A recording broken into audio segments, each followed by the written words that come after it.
first. The US election has been thrown into chaos after Donald Trump was shot in an attempted assassination at a rally in Pennsylvania. Had Donald Trump not turned his head at the last moment, we'd be sitting here talking about his death. But for a few millimetres, the world would be a very different place tonight. If you want to really see something that said, take a look at what happened.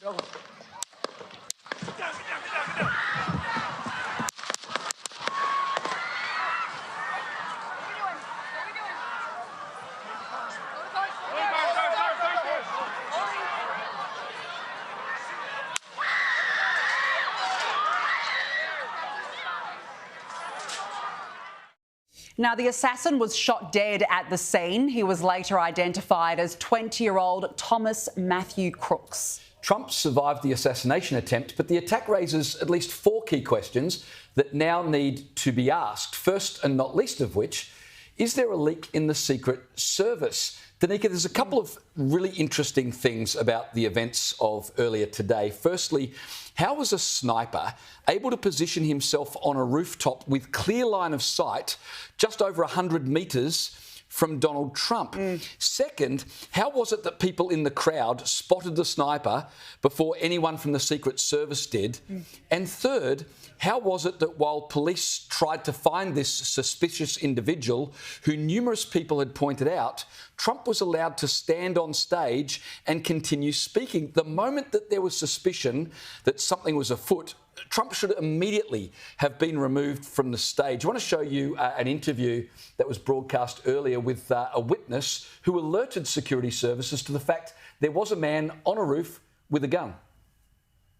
We noticed a guy crawling, bear crawling up the roof of the building beside us. He had a rifle. We could clearly see him with a rifle. Absolutely. We're pointing at him. The police are down there running around on the ground. We're like, hey man, there's a guy on the roof with a rifle. And the police were like, huh, what? Like they didn't know what was going on. Secret Service is looking at us from the top of the barn. I'm pointing at that roof, just standing there like this. And next thing you know, 5 shots rang out. James, this is unbelievable. I mean, this witness clearly speaks very well. He was able to clearly articulate exactly what he had seen. So to give him the benefit of the doubt, you've got to go, well, what on earth happened here? I think this was a complete abject failure by the Secret Service. You do have to now ask, was there in fact a leak? What went wrong here? Because the gravity of the failures cannot be underestimated. In fact, I would say this is catastrophic because if you have a look at this photo of just how close the bullet came to Donald Trump's face. I think we've got that photo hopefully coming up for you soon. But, I mean, it came really literally within millimetres. Here it is now. Look at that. You can see it there in a straight line. One wrong turn, one turn of the face to another way, we would be having a very different conversation tonight. And I was listening to our Washington correspondent Annalise Nielsen speak earlier in the day, and she said that this is normally such a tightly controlled area. In fact, she explained that the media, for example, need to put their camera equipment 8 hours in advance to the security services so they can do a proper sweep. So you go, if they're doing these sorts of proper checks, how on earth was this allowed to happen? It's really, really catastrophic, and something here, James, just does not add up. In fact, more questions would be asked after having a look at this vision here of the actual Secret Service snipers on top of the roof. Have a look. And that's a little bit old, that shot's a couple of months old, and if you want to really see something that said, take a look at what happened. If you watch that video closely, the sniper got off 5 shots before he was eventually taken out by the Secret Service, which is quite amazing. The New York Post are reporting that law enforcement officials are asking how on earth was the guy able to get off 1 shot, let alone 5, before he was taken out. And again, that video shows that the Secret Service had the gunman in their sights, but waited until he'd fired before they eliminated him. I should point out that Donald Trump, in a statement after the attack, thanked the Secret Service for protecting him, as well he would. But there are certainly questions to be asked, and now there's talk of a congressional hearing to find out exactly what went wrong that Trump was was able to be shot at from such a close range. As I said, with clear...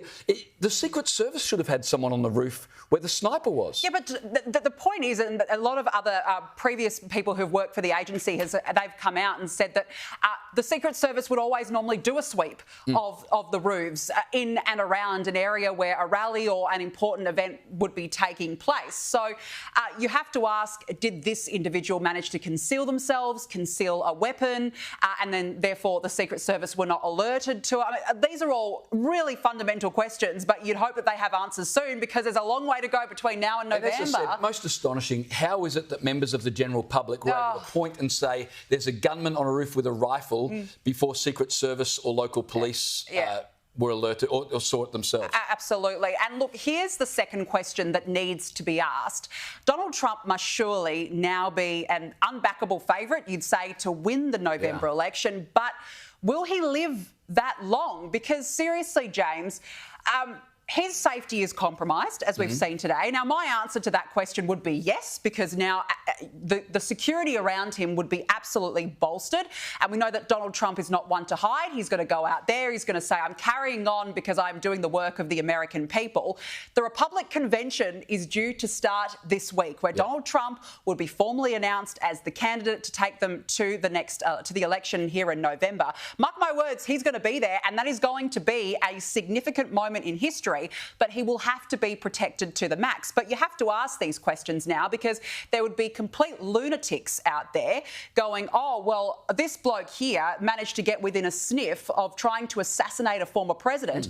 Well, you know what? I'm going to go and now finish the job at hand. But have a look at this image. I think this is the most iconic image. Donald Trump fist pumping with blood streaming down his face. That now is the shot of the year, because that is quintessential Donald Trump.